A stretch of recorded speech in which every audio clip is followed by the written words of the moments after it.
నిద్రాభంగం కానీ, లేకపోతే దాంపత్య భేదనం అంటే భార్యాభర్తలను విడగొట్టడం, శిశుమాతృ విభేదనం అంటే తల్లి దగ్గర నుంచి చిన్నపిల్లల్ని ఎత్తుకుపోవడము, ఇవన్నీ బ్రహ్మహత్యాపాతకంతో సమానం స్వామి, నేను చెయ్యను అంది.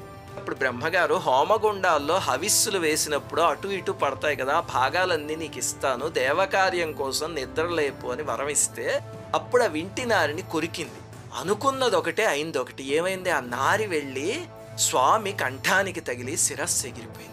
శిరస్సు లేని మొండెము, ఆ శిరస్సు దొరకలే. సాక్షాన్ శ్రీ మహావిష్ణువు. దాంతో దేవతలందరూ బాధతో విలపించారు. అప్పుడు బ్రహ్మగారితో సహా దేవతలందరూ అమ్మవారిని ప్రార్థిస్తే, అమ్మవారు మీరేం బాధపడకండి, ఇదంతా మహాలక్ష్మీదేవి శాపం వల్ల జరిగింది. ఒకప్పుడు శ్రీ మహావిష్ణువు లక్ష్మీదేవి ముఖాన్ని చూసి అకారణంగా పకపకా నవ్వితే లక్ష్మీదేవి చిన్నబుచ్చుకుని నన్ను చూసి నవ్విన మీ శిరస్సు తెగిపడుతుంది అని శపించింది.